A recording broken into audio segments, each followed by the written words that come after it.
ciego que apunta hacia ti, caduco Dios y rapaz, vendado que me has vendido y niño mayor de edad, por el alma de tu madre que murió siendo inmortal. De envidia de mi señora, que no me persigas más, que no me persigas más. Déjame en paz, amor tirano, déjame en paz. Amadores desdichados, que seguís milicia tal, decidme qué buena guía podéis de un ciego sacar, de un pájaro qué firmeza, qué esperanza de un rapaz, qué galardón de un desnudo, de un tirano, qué piedad, de un tirano, qué piedad. Déjame en paz, amor tirano, déjame en paz. 10 años desperdicié, los mejores de mi edad, en ser labrador de amor a costa de mi caudal. Como haré y sembré cogí, haré un alterado mar, sembré una estéril arena, cogí vergüenza y afán, cogí vergüenza y afán. Déjame en paz, amor tirano, déjame en paz. Amadores desdichados, que seguís milicia tal, decidme qué buena guía podéis de un ciego sacar, de un pájaro qué firmeza, qué esperanza de un rapaz, qué galardón de un desnudo, de un tirano, qué piedad, de un tirano, qué piedad. Déjame en paz, amor tirano, déjame en paz.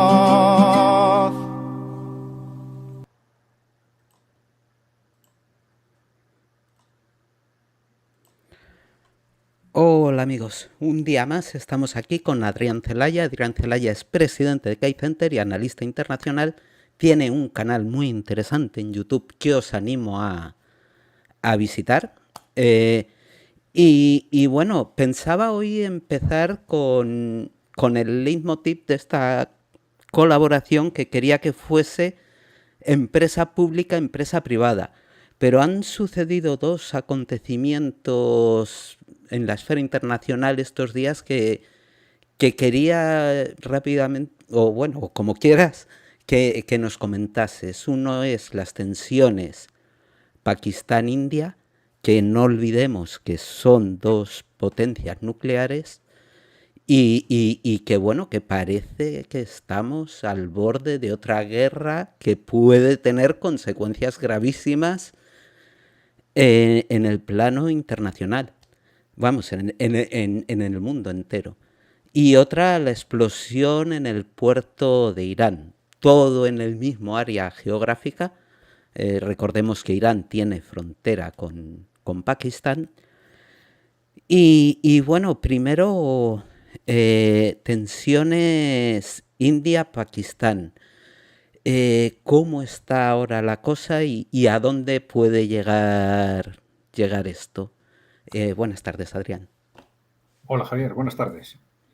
Bueno, vamos a ver.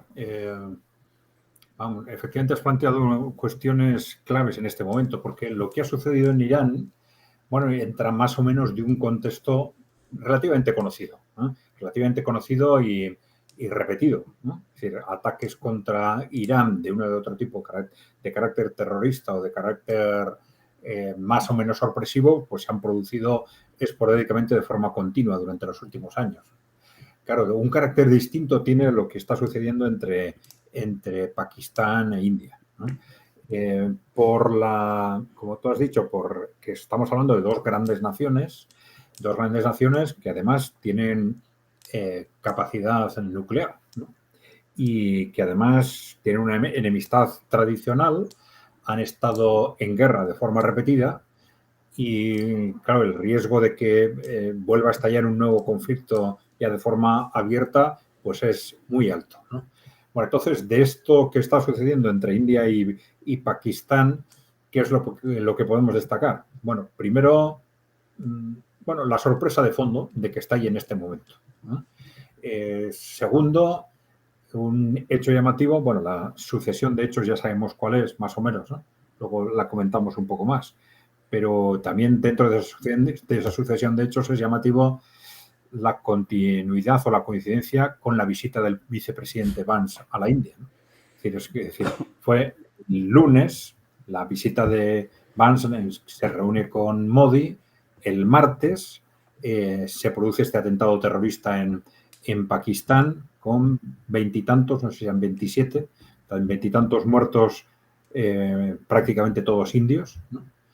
Y al día siguiente, el miércoles, se produce, y este es el segundo elemento sorpresivo, una reacción claramente desproporcionada por parte de India. Es evidente que ha habido un atentado terrible, pero no es ni mucho menos el primero, y que hubiese alguna reacción de India pues sería lógico, pero esa reacción tan inmediata, culpando al gobierno pakistaní, rompiendo relaciones, amenazando incluso con cortar el suministro de agua, que genera inmediatamente reacciones, lógicamente, en Pakistán, pero que claramente apuntan a una aparente voluntad de la India de entrar en un conflicto de gran dimensión con Pakistán, ¿no? Pero claro, la reacción de India fue tan desproporcionada que aparentemente estaban intentando utilizar lo sucedido como un pretexto para poner en marcha un conflicto que ellos querían poner en marcha, ¿no? Bueno, vamos a ver si esto termina en un conflicto abierto o no, ¿no? Aunque lo que resulta más preocupante es ese gesto de la India, esa posición inicial de la India, porque no es, digamos, una sucesión de pequeños movimientos que tengan una lógica detrás de otro, pues yo amenazo un poquito, tú amenazas un poco más, yo amenazo un poco más. No, esa primera reacción de la India resulta especialmente preocupante, ¿no? De en qué medida hay realmente ha habido una decisión de fondo en la India de generar un conflicto con Pakistán con el pretexto de este atentado, ¿no? Y luego la sucesión de hechos con respecto a esta visita y esta reunión con el vicepresidente de Estados Unidos. Bueno, no se puede, aparte de la coincidencia de fechas, no se podemos afirmar mucho más por el momento, ¿no? Salvo que alguien nos haga algún tipo de declaraciones más precisas. Pero claro, estamos en un momento muy especial en el mundo y en la política exterior de Estados Unidos, en un momento en el que justo a Estados Unidos parece que no le está saliendo la guerra arancelaria tan bien como ellos esperaban, y no le está saliendo también, especialmente desde la perspectiva de la reacción de China, ¿no? Claro, por eso nosotros hemos hecho un vídeo preguntándonos si detrás de este conflicto Pakistán e India, si el objetivo puede ser China. Puede ser China en el sentido de que China tiene acuerdos estratégicos con Pakistán de defensa mutua, es decir, tiene unos compromisos, por lo menos políticos, de defender a Pakistán en caso de un conflicto entre India y Pakistán, y esto significa que un conflicto entre India y Pakistán, un conflicto abierto, pues tendría muchas posibilidades de transformarse en un conflicto también India-China. ¿Qué ocurre? Que dentro de las posibilidades de Estados Unidos de hacer frente al crecimiento de China, además de la guerra comercial, por supuesto, está esa estrategia que lleva desarrollando desde hace mucho de aislamiento en el Pacífico, ¿no? Aislamiento a través del corredor del Pacífico, ese corredor pues, compuesto por Japón, Corea del Sur, Taiwán, Filipinas, Australia, si quieren, ¿no? Australia, Nueva Zelanda, ¿no? Pero claro, todos esos países, bueno, tienen cierto peso en conjunto y tal, pero no individualmente son países pequeños para hacer frente a China. India es otra cosa, ¿no? Claro, India ya es un país que tiene una dimensión, bueno, en población, por lo menos tiene tanta como China, ¿no? Y claro, intentar acercar a ese frente a India ha sido una tentación constante o un objetivo constante de la política de Estados Unidos para aislar a China. Entonces, bueno, no hay que descartar que, bueno, detrás de todo esto, pues puede haber un objetivo de posicionar definitivamente a India dentro de ese frente en un enfrentamiento contra China. Claro, esa reacción sobredimensionada de India puede responder a la creación del conflicto o también al contrario, ¿no? A intentar reaccionar de tal forma que luego se justifique una posición más blanda, ¿no? Que a veces los gobiernos hacen este tipo de juegos, ¿no? Aparentar agresividad frente a una posición real más suave, ¿no? Tendríamos que ver cuál es la evolución de esta situación para saber cuál es realmente el objetivo del gobierno de la India, hasta qué punto se ha aceptado introducirse en esa dinámica de aislamiento de China, iba a decir de un día para otro, pero en realidad, aunque las relaciones de India con Estados Unidos han sido muy malas con los gobiernos demócratas, sí es cierto que con la primera administración Trump tuvo muy buenas relaciones, ¿no? Y que ahora no se descartaba que esas buenas relaciones se recuperasen con este nuevo gobierno, pero claro, ¿hasta qué punto? Hasta el punto de poner en cuestión las relaciones con China, hasta el punto de poner en cuestión la relación interna en los BRICS. Eso es lo que vamos a ver en los próximos días, probablemente. Claro, y es que dices que la reacción india ha sido exagerada. Vamos a enumerar, si me olvido de algo, me lo dices. Vamos a enumerar las cosas que ha hecho la India a raíz del atentado. Ha mandado la deportación de todos los ciudadanos pakistaníes con visado en la India, de todos, ¿eh? Ha cortado el agua del nacimiento del Indo, es el río, ¿verdad? Sí. Que recorre Pakistán de punta a punta, de punta a punta. Y ha derribado y expulsado de sus casas a los terroristas y evidentemente a sus familias, que ya me contarás a los que ellos dicen los terroristas, que yo creo que en un día o en 2 días no se puede saber quién ha hecho algo, hay que investigar más, ¿no? Que ya me contarás tú, la madre de ese terrorista, qué culpa tiene de que su hijo sea un terrorista. ¿Por qué le vas a derribar la casa? Han derribado 6 casas, creo. Bueno, o sea, la reacción ha sido totalmente desproporcionada. Y sí, yo sí veo una intención beligerante, más que, como tú dices, actuar con fuerza para luego, digamos, suavizar las cosas. Sí, esa segunda interpretación se suele dar en los casos en los que un gobierno se siente presionado. Se siente presionado y dice, como me voy a sentir muy presionado a reaccionar, pues yo transmito reacción desde el primer momento, aunque mi intención no sea llegar al conflicto final. Pero efectivamente, los hechos en principio nos llevan a pensar que hay una voluntad de conflicto por parte de la India. Sí, sí. Sí, sí, y además la visita de Banks es muy sintomática. Que hay que decir, para que los que nos oyen se enteren, Banks no tiene ningún cargo en la administración norteamericana, al menos que yo sepa. Simplemente es amigo de Trump y entiendo que una persona de su confianza, pero... Bueno, es vicepresidente. Ah, es vicepresidente. Uy, calla, estoy confundiendo uno con otro. Vale, sí, perdón. Se me ha ido. No, sí es cierto que el vicepresidente tiene funciones un tanto difusas y muy dependientes de lo que quiera darle en cada caso el presidente, ¿no? Pero en este caso tiene un sentido especial que ese papel lo haya desempeñado Vance porque su mujer es india, ¿no? Y hemos visto cómo en las imágenes pues ha ido con su familia, pues ha hecho repetidamente alusión al origen de su familia, les ha presentado a ella y a sus hijos a Modi, etcétera, ¿no?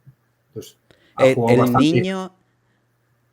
el niño que iba en las fotos de la mano de los dos era el hijo de Banks. El hijo de Vance, sí, sí. Sí, sí. Anda. Y, Vale. y luego en el discurso, también el discurso que hizo Vance, nosotros lo hemos recogido en un vídeo, era un discurso también muy llamativo, en el que hemos recogido un par de frases, hacía referencia a que el futuro del mundo depende de cómo configuremos la interrelación entre India y Estados Unidos. Y eso lo dijo ese mismo día, ¿eh? Es decir, el futuro del mundo va a ir bien si conseguimos articular correctamente la colaboración entre India y Estados Unidos, y va a ir muy mal si no lo conseguimos, ¿no? Pero ya nos daba una idea de hasta qué punto esa interrelación India para ellos lo están considerando en este momento un activo estratégico fundamental.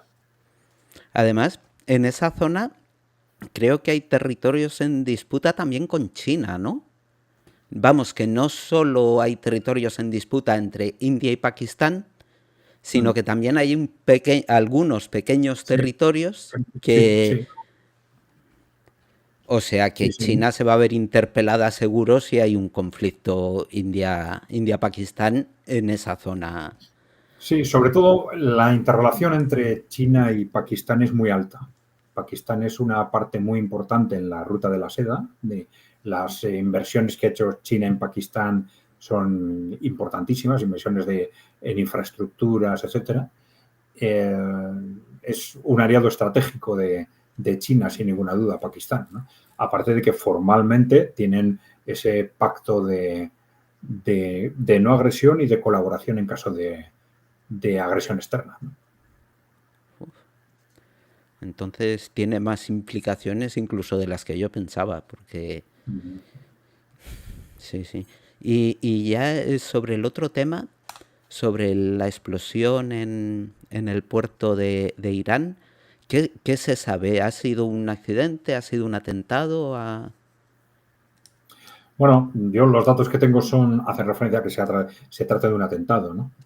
Pero bueno, ¿atentado de quién? Bueno, Israel ha negado su implicación, pero eso tampoco significa demasiado. Los atentados del Mossad dentro de Irán han sido repetidos y tampoco sería nada especialmente llamativo, ¿no? Pero sea de Israel o sea de otro tipo de fuerzas occidentales o de Estados Unidos, pues no sé si en este momento tiene demasiada importancia, ¿no? Sí hay una cierta pugna en este momento entre Israel y Estados Unidos con respecto a los siguientes pasos a dar frente a Irán. Bueno, parece que hay una posición de ir más a la negociación por parte de Estados Unidos, mientras que Israel quiere pues pasar cuanto antes, convencer a Estados Unidos para pasar a un enfrentamiento directo, y están en esa dialéctica, ¿no? Bueno, ¿cómo puede jugar un atentado de este tipo? Bueno, pues el objetivo de ese tipo de atentados, independientemente del daño que hacen, es siempre intentar provocar una reacción. Pero bueno, teniendo en cuenta cómo están las cosas, yo no creo que esto vaya a llevar a una reacción de un país como Irán, que ha mostrado una contención tremenda en los últimos meses, independientemente de las declaraciones, que no es lo importante. Pero si recordáis ya lo que se esperaba que fuese la segunda reacción de Irán frente a los ataques de Israel, iba a ser en septiembre, y se fue retrasando hasta ahora. Es decir, Irán al final no reaccionó, ¿no? Esa reacción que iba a ser inmediata, pero Irán también sabe medir sus pasos y sabe jugar estratégicamente, ¿no? Hombre, es que la otra opción de no saber medir tus pasos es la guerra. Es que muchas veces, la verdad es que el occidente otanista pone muchas veces entre la espada y la pared a los estados, ¿no? O haces lo que yo digo y como yo lo digo, o te monto una guerra y te voy a matar a cientos de miles o a millones de tus ciudadanos. Es que es terrible. Mira, aquí nos hacen un comentario que está gracioso. Hola, buenas tardes. Curioso, donde va el vicepresidente Vance pasa algo. Fue a ver al Papa y ahora ha ido a la India. Sí, ha habido muchos chistes a cuenta de eso, ¿no? Fue a ver al Papa y al día siguiente el Papa muere. Fue a la India y al día siguiente casi una guerra casi estalló una guerra en la India. Sí, sí. Respecto al Papa. Porque, espera, ha habido chistes con respecto a que ha habido algún personaje en Estados Unidos que ha estado especulando sobre si era posible o no que Vance o el equipo de Vance hubieran envenenado al Papa, ¿no? ¡Hala! O sea que especulaciones ha habido de todo tipo. Hombre, en su cruzada contra los woke, pues, no.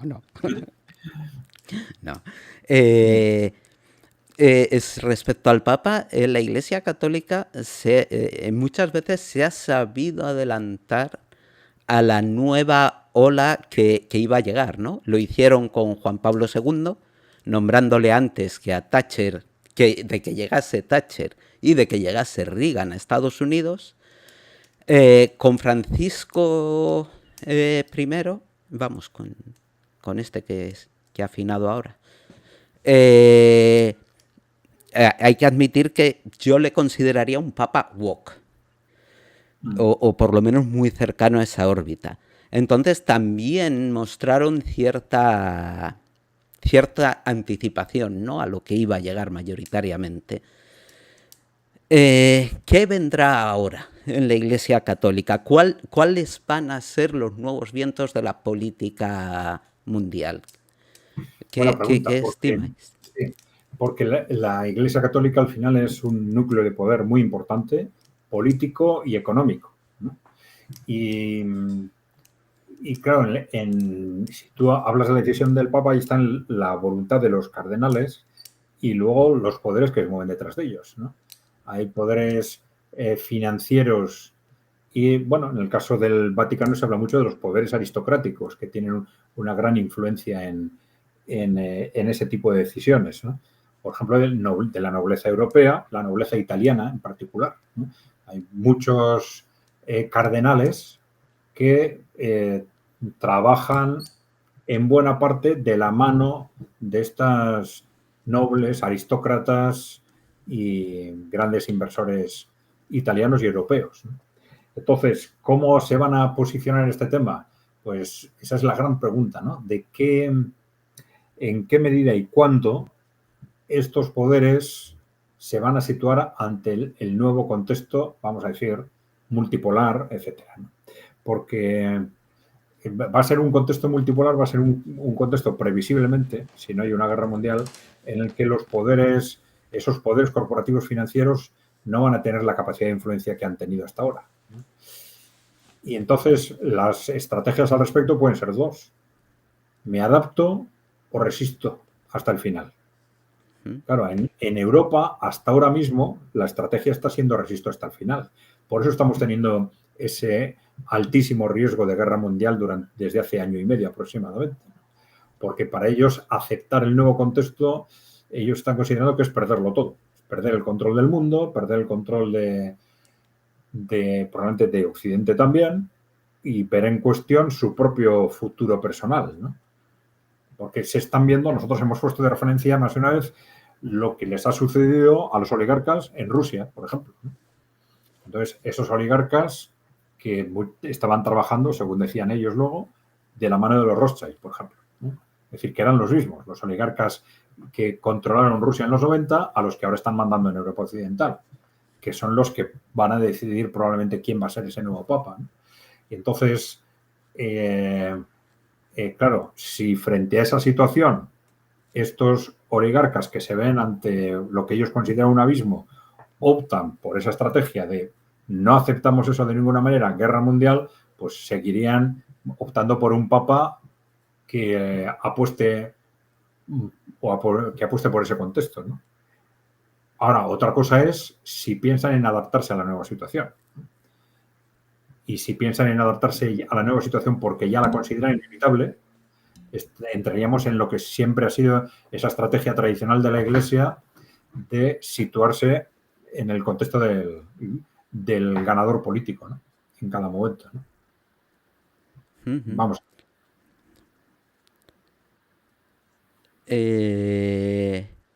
Bueno, ya veremos. Ayer estuvo Lidia Falcón con nosotros y ella apuesta por un perfil ultraconservador, que va a volver, digamos, un perfil rollo Juan Pablo II o algo así.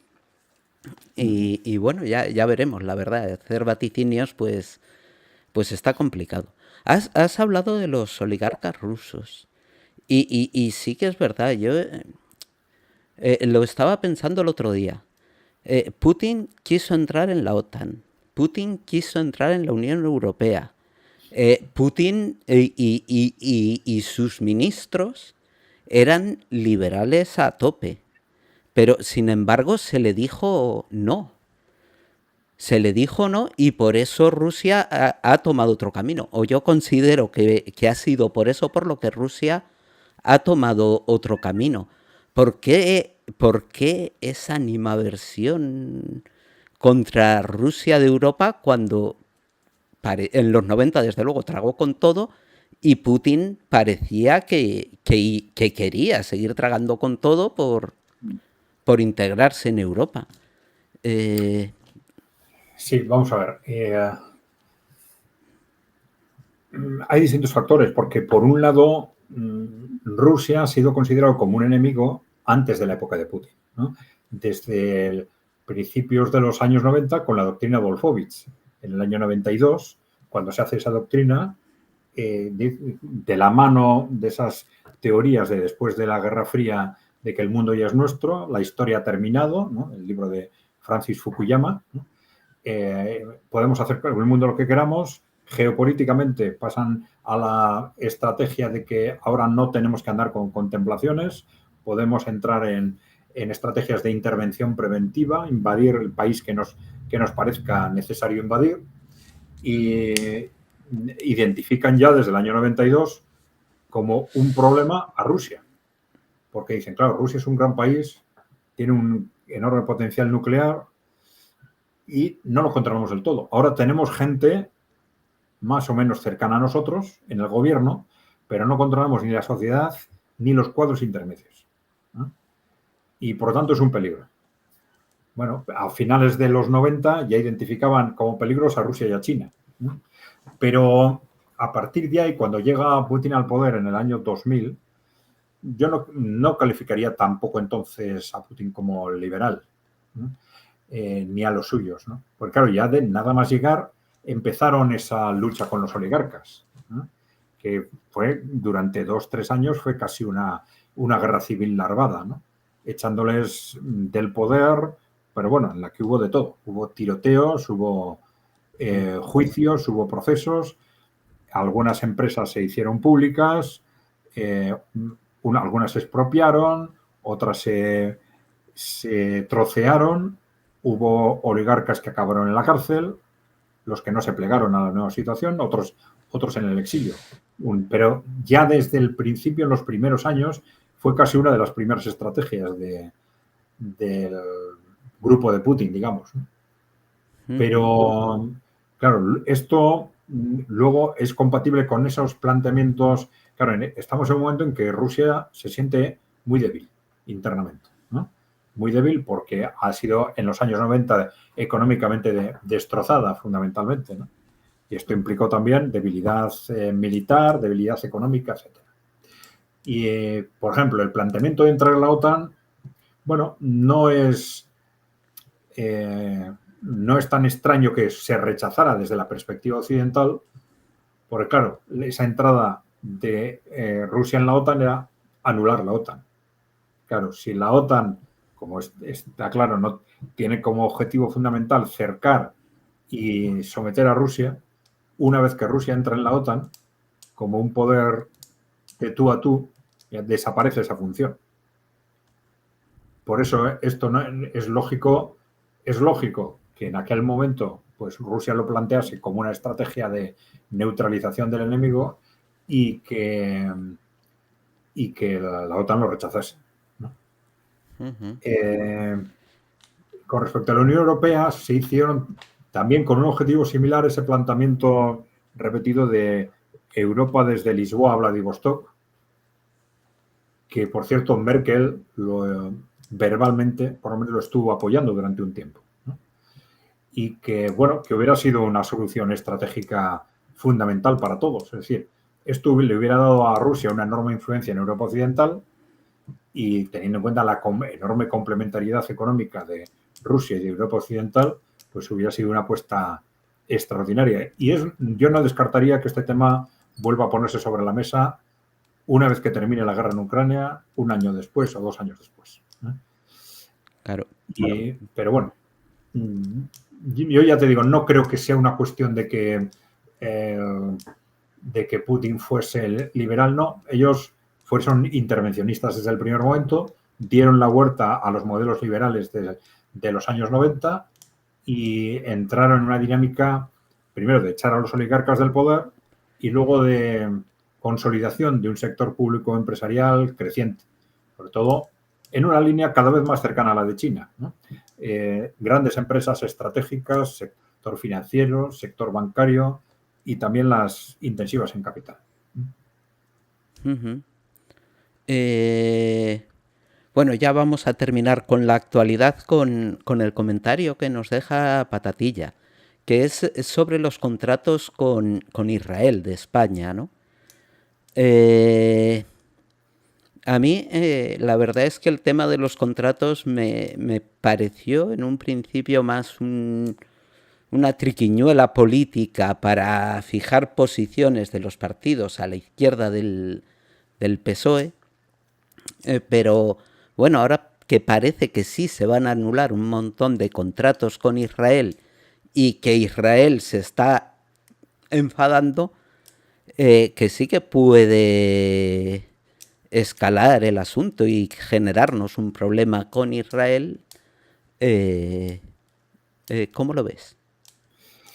Bueno, vamos a ver, esto no es fácil a corto plazo porque, claro, España e Israel tampoco tienen muchas interrelaciones directas, ¿no? No son geográficamente cercanos, no están en el mismo bloque, etcétera, ¿no? Son cuestiones más indirectas, ¿no? Pero bueno, lo que pase, bueno, dependerá de si estamos, como tú dices, ante un mero gesto que dentro de 2 meses se contrapone o se compensa con otro gesto en otra dirección. Y teniendo en cuenta lo que han sido los últimos años, eso no habría que descartarlo, ¿no?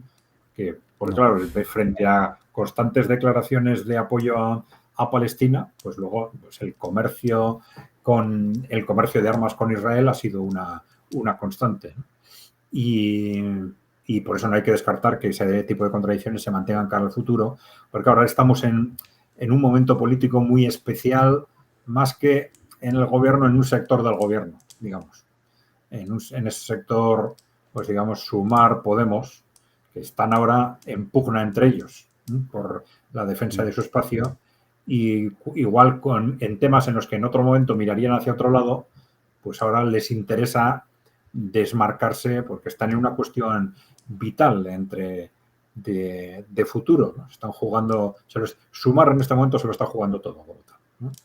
Sí. Bueno, ya se está hablando de su posible disolución, que pase al Partido Socialista, etcétera, pero de una forma u otra se lo están jugando todo, ¿no? Entonces, no es extraño que se produzcan este tipo de movimientos. Bueno, independientemente de todo eso, tampoco hay que descartar que en distintos gobiernos y formaciones políticas europeas tengamos movimientos de reposicionamiento cara a ese futuro que cada vez se ve más cerca, ¿no? Porque claro, sí, a medida que, sobre todo, la guerra en Ucrania avance, cuando termine la guerra en Ucrania, ya el cambio político se va a ver mucho más claramente y va a haber un reposicionamiento muy rápido de fuerzas políticas, ¿no? Y entonces, cara a ese nuevo contexto, que las fuerzas políticas se reposicionen no sería extraño, ¿no? Claro. Nosotros hemos hablando de este reposicionamiento, pues, por ejemplo, de esa visita de ese posible reposicionamiento, vamos a decir, de esa visita de Pedro Sánchez a China, ¿no? En un momento muy clave, con una reacción muy agresiva por parte de Estados Unidos, del claro posicionamiento anti-OTAN de Podemos, ¿no? Algo que hasta ahora, desde luego, estaba muy escondido, o de unas declaraciones de Arnaldo Otegi, donde hizo referencia no a ese concepto que hemos comentado antes de de una Europa desde Lisboa a Vladivostok, sino algo muy parecido. Habló de unas declaraciones repetidas de Gaulle, en las que decía que ojo que Europa termina en los Urales, pero que es un concepto equivalente, ¿no? Y también haciendo referencia a que el conflicto y la futura configuración de Europa tendrán que hacerse de forma negociada con Rusia, ¿no? Algo que después de estos 3 años de tanta agresividad sorprende, pero que son cosas que nos pueden estar llevando a pensar que puede haber reposicionamientos de fuerzas que empiecen a darse cuenta de que, ojo, estamos siendo muy agresivos, muy atlantistas, pero es que el futuro que viene a medio plazo igual es otro muy distinto y nos quedamos entrampados con problemas políticos serios, por eso, ¿no? Hombre, lo que está claro es que Bildu, Sumar, Podemos se enfrentan a una gravísima contradicción con todo lo que está pasando, con el tema de los presupuestos de defensa, con el tema de... con todo. Y eso les va a pasar factura a todos, yo creo. Porque claro, no puedes pasar del antimilitarismo, de fuera ejércitos, de tal, de cual, a desde el gobierno al que estás sustentando o estás dentro de él, que haga lo que está haciendo. Entonces la contradicción es muy clara. Sí, que esas contradicciones tengan efectos dependen en buena parte de que haya otras organizaciones, independientemente de contradicciones internas, ¿no? Pero depende de que haya otras organizaciones que sean capaces de captar voto disidente, digamos, ¿no? Y ahí, claro, por ejemplo, Soberanía y Trabajo, pues tiene algo que decir, supongo, ¿no? Pero, sí. Sin lugar pero bueno, no sé si nos estamos comiendo el programa con todo esto. Sí, o sea, lo dejamos ya. Vosotros tocáis mucho en vuestro canal y en vuestras intervenciones y en todo lo público y lo privado. Y de hecho lo marcáis como la gran diferencia entre China y Rusia con Europa y Estados Unidos. Ellos entienden el poder de la empresa pública, del desarrollo público, de tener planes estratégicos, y Europa y Estados Unidos lo fían todo a la iniciativa privada, al menos en apariencia, y yo creo que sí, que los últimos años está siendo así. Entonces, nosotros en Europa no entiendo cómo toleramos esto, porque hemos visto que el desarrollo de Europa se ha hecho en base a la empresa pública y a los fondos públicos. Mira, estaba viendo una cosa muy, muy curiosa, que es voy a poner una foto, que es esta. Este es el desarrollo de trenes de alta velocidad en toda Europa, ¿vale? Ahora voy a poner esta otra foto. A ver, aquí. Esta foto es del transporte de pasajeros en América del Norte, o sea, las líneas férreas que hay para transporte de pasajeros en América del Norte. Ya no digo alta velocidad, ¿eh? Alta velocidad, Estados Unidos solo tiene una línea que va de Boston a Washington, o sea, en la costa. Y claro, Estados Unidos fió todo su desarrollo de infraestructuras a la iniciativa privada. Y este es el resultado. Europa fió todo su desarrollo a la inversión pública y a la empresa pública. Y este es el resultado. Entonces, hemos visto fehacientemente que el desarrollo de Europa... He puesto el ejemplo del tren de pasajeros, ¿vale? Pero se podría extender a todo. hemos visto que el desarrollo de Europa se ha hecho gracias a la inversión pública y a la empresa pública, y sin embargo ahora estamos permitiendo que se desmonte total y absolutamente toda la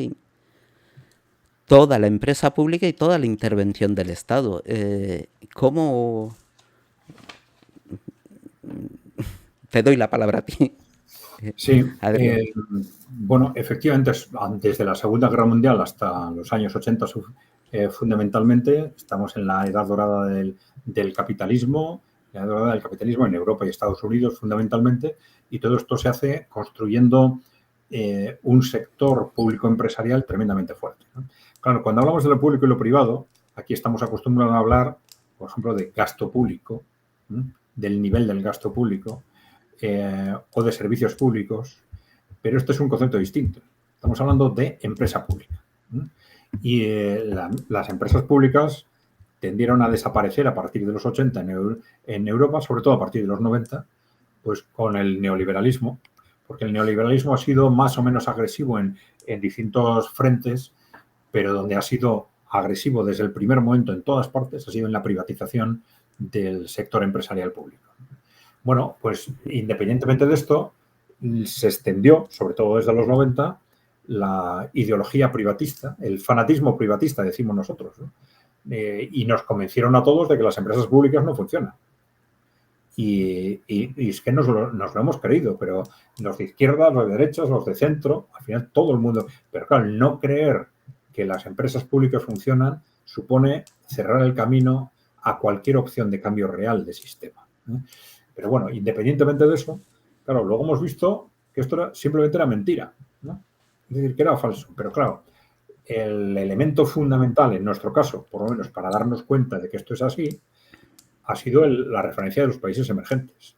Pues claro, también en aquellos años nos decían, bueno, pues fijaros si la empresa pública no funciona, fijaros el desastre que ha sido en los países socialistas.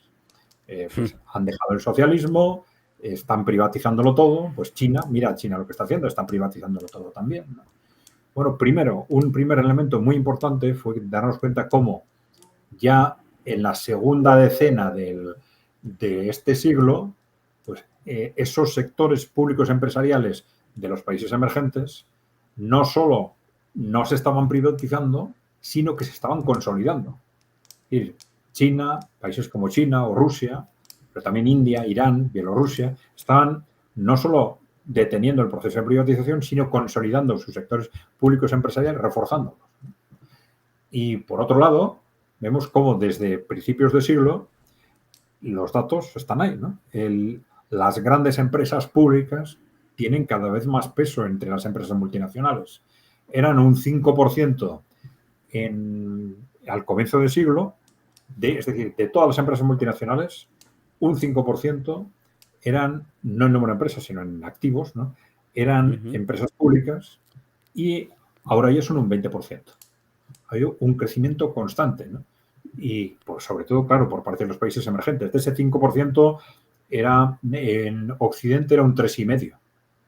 Y ese 3,5% se ha mantenido como un 3,5% la parte occidental, y el resto, hasta el 20%, son los países emergentes. Y claro que gracias a empresas públicas están funcionando eficientemente en un montón de sectores estratégicos, ¿no? En energía, en transportes, en infraestructuras, en el sector financiero, y están, digamos, acosando y apartando y marginando a las empresas privadas occidentales de forma constante, ¿no? Claro. Bueno, claro, esto es, digamos, los hechos. Son los hechos que por lo menos nos deberían llevar a pensar que quizás ese fanatismo privatista pues no tenía una base real, ¿no? Entonces tenemos que ir, y esto también lo hemos intentado hacer, al análisis teórico de por qué las empresas públicas funcionan o pueden funcionar mejor que las privadas, ¿no? Porque esto es el gran mérito que han conseguido los países emergentes, porque tienen una ventaja competitiva con respecto a nosotros impresionante, ¿no? En este sentido, ¿no? Porque vienen de, si quieres, de esquemas socialistas del siglo XX, en los que había si quieres, un fanatismo pro empresa pública, ¿no? Pero es que ahora tienen una capacidad de analizar objetivamente en cada caso y en cada sector qué es lo mejor para el país, que sea privado o que sea público. Esto es mejor privado, pues porque tienen, en este caso, pues más eficiencia, más capacidad de producción, más calidad, lo que sea, pues privado. Esto es mejor que sea público, público, ¿no? Claro, esto está muy relacionado con el poder político, evidentemente, porque en Occidente mandan las corporaciones y no te dejan hacer ese análisis.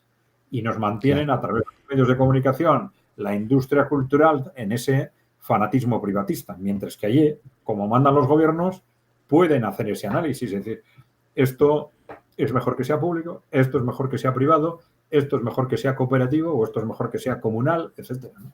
Y lo aplican. Claro, Y lo aplican. exactamente. Y bueno, la verdad, has dicho antes de soberanía y trabajo, y ese es nuestro planteamiento. O sea, es que, mira, te voy a poner un ejemplo anecdótico, ¿no? Pero que va a dejar muy clara a la audiencia la diferencia entre lo público y lo privado. Yo tengo una enfermedad crónica, diabetes tipo 2, y me tomo 3 pastillas cada día de mi vida para mantener a raya los niveles de azúcar en mi organismo. Bien, hoy la investigación está toda no, pero en buena parte privatizada. O sea, es esa industria farmacéutica la que investiga sobre mi enfermedad. Claro, somos millones y millones de enfermos en todo el mundo. Millones y millones de pastillas al día. Mi tratamiento cuesta unos 200, 300 euros al mes aquí en España. Del que yo pago solo una parte. En Estados Unidos, por ejemplo, cuesta muchísimo más. Bien, si vosotros fueseis esa empresa, os lo digo a los que me escucháis, si vosotros fueseis esa empresa farmacéutica y tuvieseis el control sobre la investigación de la diabetes tipo 2, ¿qué investigaríais para curar la enfermedad y por lo tanto dejar de vender millones y millones y millones y millones de pastillas a todos los enfermos del mundo? ¿O optimizar tratamientos, sacar un tratamiento mejor para llevarte la mayor parte del mercado?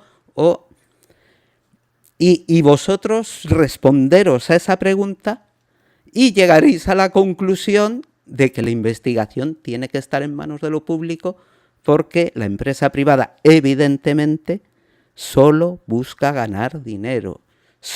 La verdad es que son óptimos, lo hacen muy bien, pero su objetivo es ganar dinero, mientras que lo público es dar el mejor servicio con los medios de los que disponga.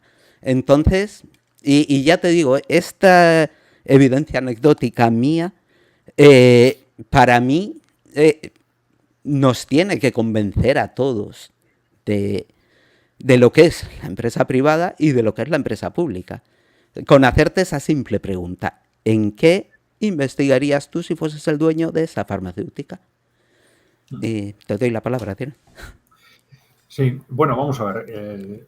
El análisis intuitivo que suele hacer la gente de la calle es que las empresas privadas son más flexibles, tienen más incentivo, están más pegadas al terreno, porque claro, tienen la imagen, bueno, de la tienda de la esquina, ¿no? Del autónomo, ¿no? De la empresa pequeña de 5 o 10 personas, en las que efectivamente se trabaja mucho, con un gran incentivo, etcétera, ¿no? Pero claro, en síntesis, desde esa perspectiva privado-público, se suele decir, bueno, la empresa pública tiene como objetivo el interés general, la empresa privada el interés particular, el beneficio del dueño, digamos, del empresario, pero sí es cierto que ese empresario tiene un enorme incentivo para producir y para producir bienes y servicios, ¿no?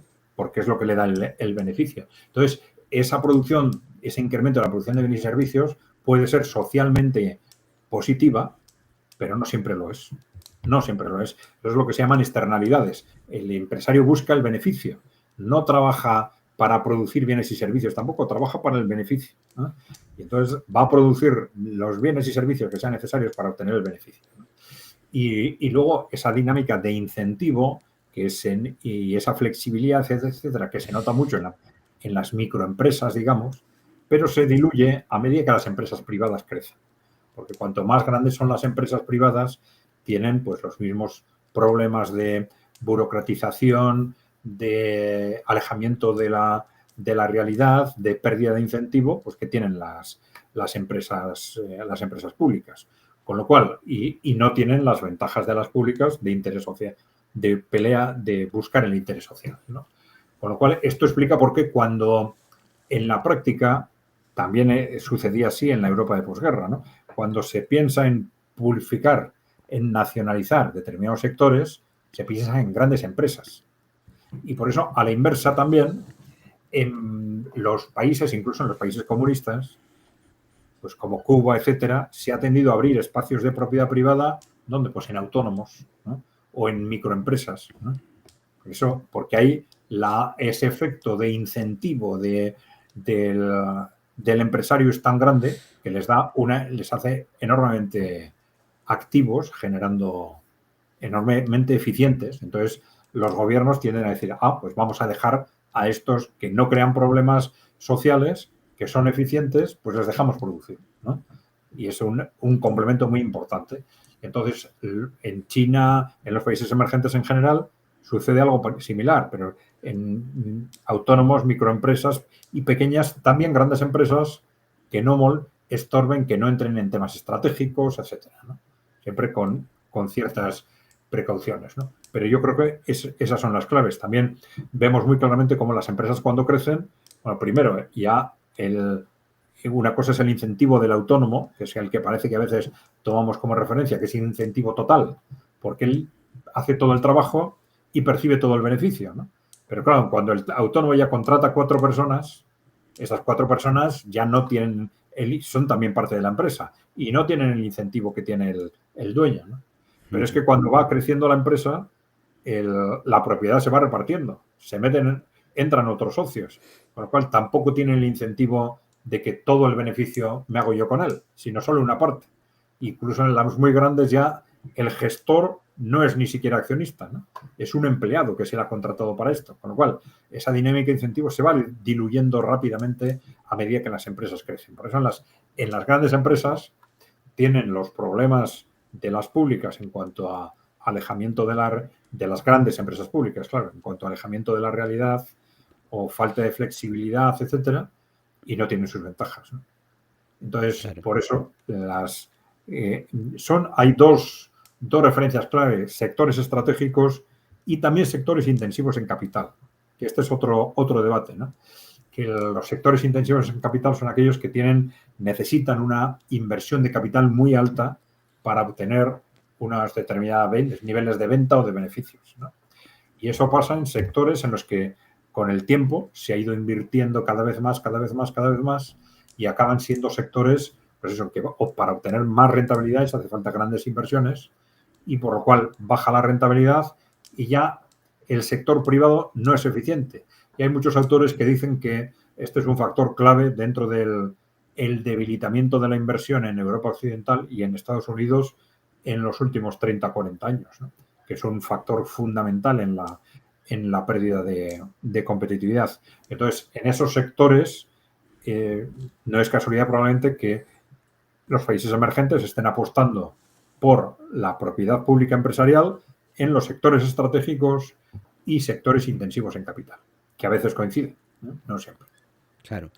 Bueno, también se ha dado un hecho en la Europa Occidental y en Estados Unidos que el capitalismo se ha vuelto rentista. Lo vemos aquí con las empresas que había de manufacturas de ropa y todo eso, que era una industria muy potente en España. Pues primero se las llevaron al extranjero para producir más barato y luego se vendieron.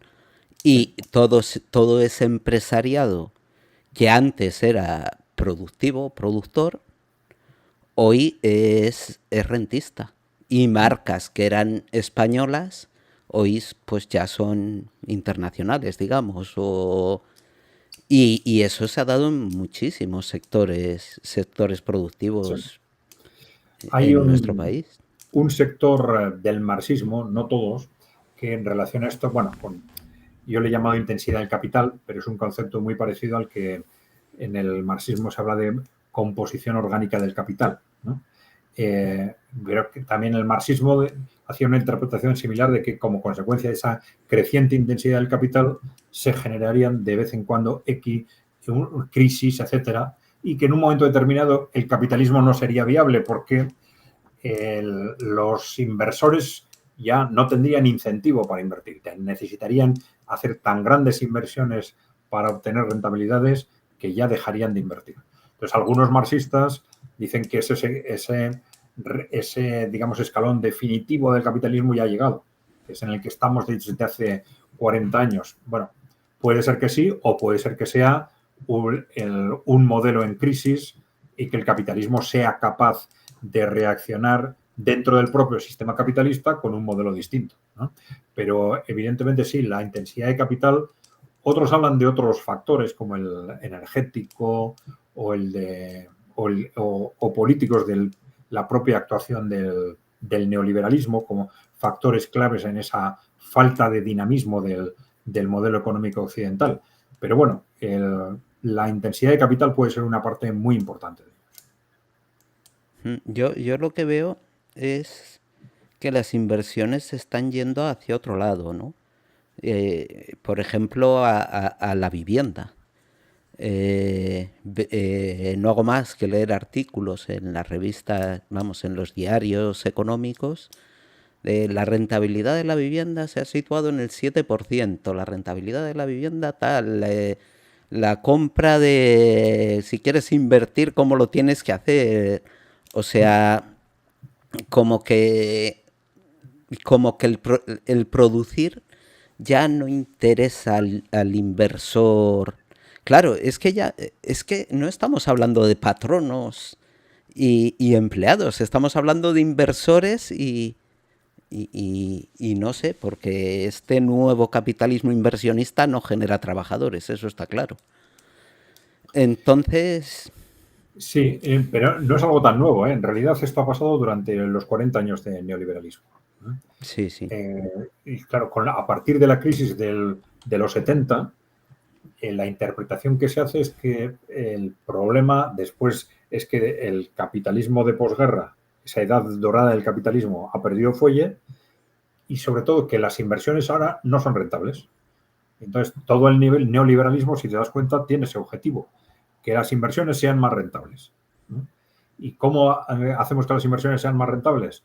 Pues reduciendo los impuestos a las empresas, debilitando los sindicatos, cambiando las normas laborales, cambiando las normas impositivas, con la globalización, ¿no?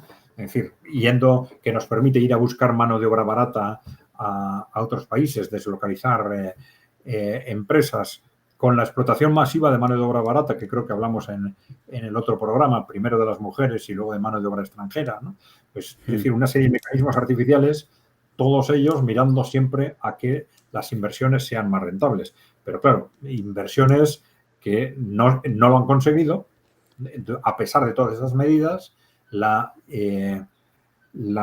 inversión productiva no ha funcionado, ha ido constantemente a menos durante todo el crecimiento de la inversión, constantemente a menos durante todos estos años, y ese es el factor fundamental en la debilidad económica de Europa y de Estados Unidos, está clarísimo. Ahora, lo que está haciendo el trumpismo es un interesante experimento de intentar darle la vuelta a estos 40 años, aparentemente de un día para otro. Supongo que en la práctica no será tan simple, ¿no? Pero interesante, digo, porque, bueno, es lógico que lo intenten, ¿no? Pero claro, si el problema de fondo son factores estructurales como los que hemos comentado, es muy difícil que solo con estrategias de este tipo de aranceles, etcétera, pues lo consigan. Y no me veo a Estados Unidos poniendo en marcha sectores públicos empresariales de forma masiva en el país. No los veo, ¿no? No. Entonces, simplemente el poner aranceles, desde luego, va a dar hacer incrementar los beneficios de ciertas empresas a corto plazo, pero las va a hacer más dinámicas, va a hacer que se recupere estructuralmente la inversión y la innovación, pues es más dudoso. Más dudoso. Claro, yo de hecho la verdad ya no sé qué pensar de los aranceles. De verdad te lo digo, Adrián. Porque era, ahora vamos a poner aranceles, ahora les vamos a posponer, ahora les vamos a volver a poner, ahora les quitamos.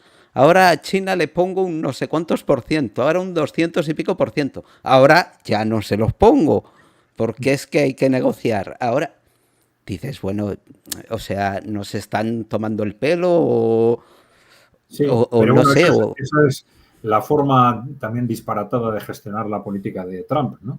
Porque fíjate, en Ucrania está haciendo lo mismo, ¿no? Un día, mira qué malos son los rusos y sin embargo Ucrania está haciendo lo que tiene que hacer. 2 días después dice lo contrario, no, Rusia está haciendo lo que tiene que hacer y es Ucrania la que no cumple. Y a los 2 días siguientes al revés, ¿no? Algo, la Pero, contradicción pero, permanente. pero fíjate, en esto de los aranceles se mueve mucho dinero. Claro. Y de inversores, de todo eso. Y yo cuando leí la noticia de, no, todo esto es para invertir a corto, tener grandes ganancias, ha habido amigos suyos que tal.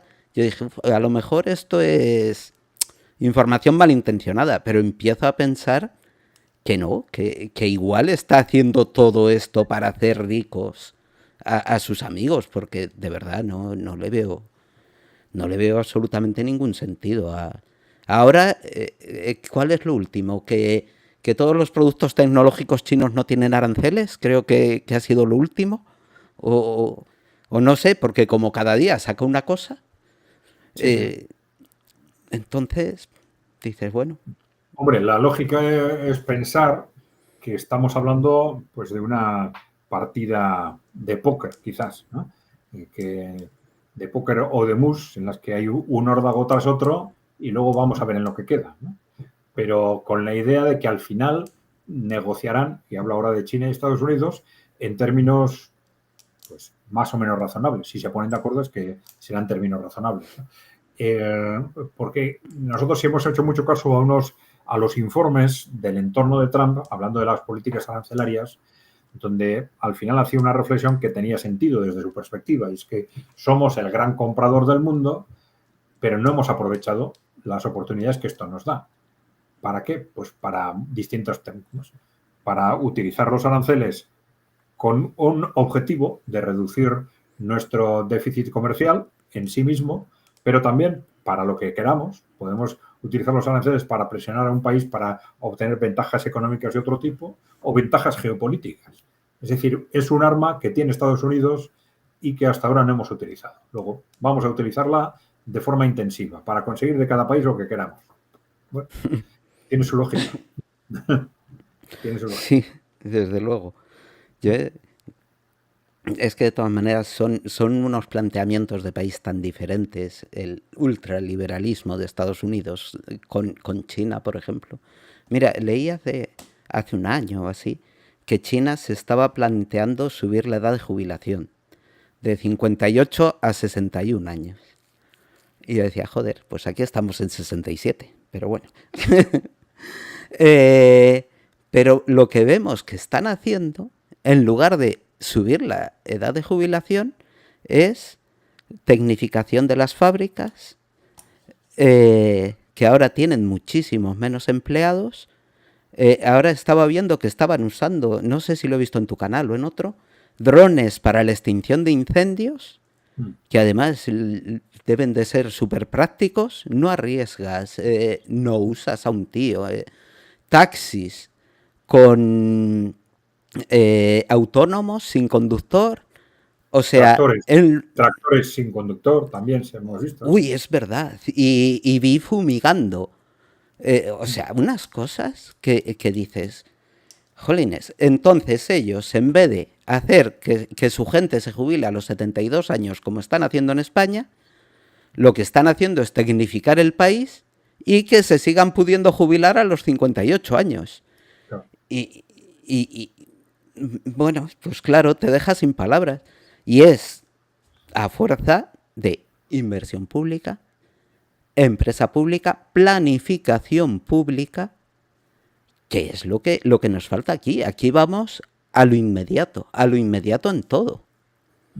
Entonces, a las campañas mediáticas del momento en base a los intereses de las grandes empresas, continuamente, sí. Y eso es. en ese tema que has comentado es clarísimo, ¿no? Aquí, claro, la innovación, pues China nos está dejando fuera, pero constantemente, ¿no? Y de forma cada vez más clara, ¿no? Y en el caso de la revolución industrial, de la cuarta revolución industrial, que aquí no hacemos más que hablar de la cuarta revolución industrial, pero son 4 empresas las que se están moviendo en esa dirección, y donde se están haciendo las apuestas es en Asia, sobre todo en China, claro. Y los robots industriales, sobre todo porque es un tema que está muy cuantificado y se puede ver, las cifras son disparatadas, ¿no? Lo que se está haciendo en China y lo que no se está haciendo en Europa, que eso es lo que nos dice la productividad del futuro, evidentemente, dónde va a estar. Y cuando se plantean el tema del reto demográfico, que nosotros tenemos uno, ellos tienen otro, por otras causas, pero también lo tienen, pues sí, ¿qué dicen? Pues robotización, ¿no? Robotización nos puede permitir hacer frente al reto demográfico, subir la productividad, subir los salarios. Aquí no, aquí estamos a ver los beneficios de las empresas por dónde van. Y también esto tiene relación, por ejemplo, con la disposición de mano de obra barata, ¿no? Esto es un tema clave, porque históricamente, eso en la historia de la economía se ha visto constantemente. Cuando los inversores tienen sistemáticamente acceso a mano de obra barata, no invierten ni innovan. Claro. Y esto se lo dijo el propio, eso me dejó sorprendido, el vicepresidente de Estados Unidos, Vance, del que hemos hablado antes, en una charla a los empresarios, les dijo, hace 3 semanas, les dijo, os habéis acostumbrado a vivir de la mano de obra barata y a cambio de no innovar. Se lo dijo así. Claro, es que un robot cuesta un potosí de millones y tardas un montón en amortizarlo, y sin embargo un trabajador pues es muchísimo más barato, y como para ellos somos herramientas, porque claro, es lo que somos. Sí, y entonces cuanto más barato les des el trabajo, pues menos van a innovar. Claro, exactamente. Entonces, y es que bueno, el tema de la sanidad, y quería contestar al comentario de Alberto. Entonces, que nos dice... A ver, espera, que se me ha ido. Entonces, Javier, ¿quieres decir que mientras las farmacéuticas continúen ganando dinero al descubrir los medicamentos para curar enfermedades, seguirán invirtiendo su tiempo en descubrir esos fármacos? Es que lo que yo digo es que no les sale rentable descubrir un medicamento para curar mi enfermedad en concreto. Por lo tanto, evidentemente, no van a investigar para curar mi enfermedad. Investigarán para que los medicamentos que ya hay no tengan efectos secundarios, para que sean más mejores, pero en ningún caso investigarán para curar una enfermedad que les da pingües beneficios. Y lo vimos con la hepatitis C. En España, bueno, en España y en todo el mundo, claro. Descubren un medicamento que cura la enfermedad y se quitan de vender medicamentos para una enfermedad crónica que no tenía cura y que les generaba muchísimos beneficios. Y ahí dijeron, una y no más Santo Tomás. Entonces, lo que digo es que una empresa que basa su modelo de negocio en la rentabilidad jamás va a investigar para quitarse el pan de la boca. Es que eso nos tiene que... Es lógico, si es que es lógico. Lo que no hay que permitir es que lo hagan, porque ellos lógicamente lo van a hacer. Y es con la inversión pública, con que sea el Estado el que investigue para curar mi enfermedad. Y ya está. Adrián. En algunos casos ese efecto puede estar amortiguado por la competencia, ¿no? Es decir, si en algunos sectores, no es el caso del sector farmacéutico, ¿no? En algunos sectores donde hay muchas empresas con actividad similar, puede decir, bueno, a mí no me interesa, pero es que si yo no lo hago, resulta que hay una competidora que lo hace, ¿no? Que lo hace, ¿por qué? Pues porque igual no tiene la rentabilidad que yo tengo, por ejemplo, en el caso que comentabas, de los medicamentos para una enfermedad crónica, pero sin embargo ve que hay un posible mercado para él, ¿no? Para esa otra empresa, en una medicina para solucionar la enfermedad. Y entonces, igual, a mí no me interesa, pero igual de la competencia puede entrar. Pero claro, eso a veces funciona y a veces no. Claro. Y bueno, Mariano nos está contando las cosas que hay a ver, espera. El cambio en la construcción. Esto sí que es interesante. Los cambios que se están produciendo en la construcción, y una noticia muy interesante del gobierno, que iban a proponer construir viviendas con módulos para abaratar el precio de las viviendas, que es otro ejemplo clarísimo de cómo se deja a la empresa privada hacer lo que le dé la gana sin absolutamente ningún control. Leí el otro día un artículo, creo que ya lo he comentado contigo, que en los años 80 costaba el sueldo de 4 años comprar una casa, y que ahora pues se puede ir a 16, a 20, incluso a más. O sea, eso es claramente porque se deja al beneficio privado y a la iniciativa privada todo un tema tan importante como es el de la vivienda. Es que imaginaros si la vivienda tuviese un precio razonable, que ahora se lleva el 50% de media en España de los ingresos de las personas que viven de alquiler, el 50%. Pues imaginaros unos precios razonables de alquiler, lo que repercutiría en el consumo, lo que repercutiría en la inversión, lo que repercutiría en la calidad de vida de las personas, pero en el dinamismo económico también, en la dinamización económica de todos los sectores. Entonces, se permite la ganancia obscena privada en decremento del bienestar de la población y, por supuesto, del bienestar económico del país. Bueno, ¿qué opinas tú, Adrián? Hombre, el sector de la vivienda es un sector clarísimo donde la intervención pública debería haber sido sustancialmente mayor. Entre otras cosas porque el mercado ahí no puede funcionar bien partiendo del concepto de que el suelo es escaso, ¿no? No estamos hablando de una producción industrial en la que puede haber teóricamente todas las empresas que queramos, produciendo todos los bienes que queramos en la medida que sea necesario, ¿no? El suelo es un bien escaso que se tiene que gestionar teniendo en cuenta que es un bien escaso de acuerdo con el interés general y por lo tanto asignar a ese suelo prioridades en función de los intereses generales. Prioridades que pueden ser en algunos casos ecológicas, en otros casos de carácter social, como por ejemplo, básicamente, que todo el mundo tenga una vivienda y hacer efectivo ese teórico derecho constitucional. Bueno, que algunos dicen que, bueno, no está en la Constitución, está reconocido no como un derecho, sino como tal. Bueno, son al final,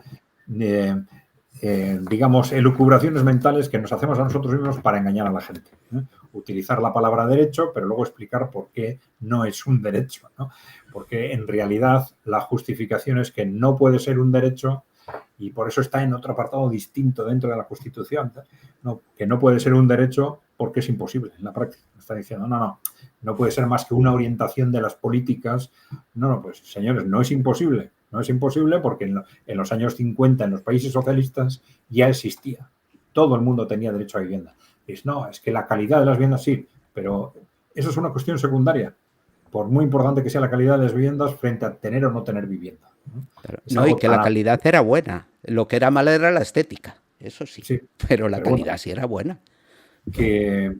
Pero quiero decir que es algo tan tremendo el tener o no tener vivienda, el que eso no se reconozca que efectivamente es realmente un derecho, no es una palabra sin más con la que los políticos juegan como quieren, no, Eso debería ser un derecho y que las políticas públicas deberían estar orientadas en esta dirección clarísimamente como una prioridad. Y luego, a partir de ahí, veamos si nos sobra suelo para iniciativa privada, pues ya veremos.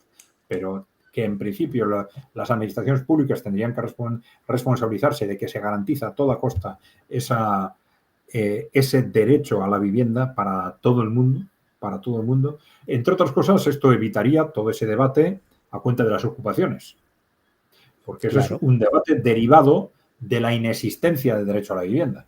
Si existe el derecho a la vivienda, tú, cuando hay una ocupación, puedes ser todo lo duro que quieras con el ocupante, porque no hay un problema por echar a alguien de una casa, porque sabes que va a tener donde vivir, ¿no? Ahora la legislación tiene restricciones que se discute si están bien o no gestionadas para echar a una persona que está ocupando una vivienda, porque dejar a una persona en la calle es un tema muy, muy serio, claro.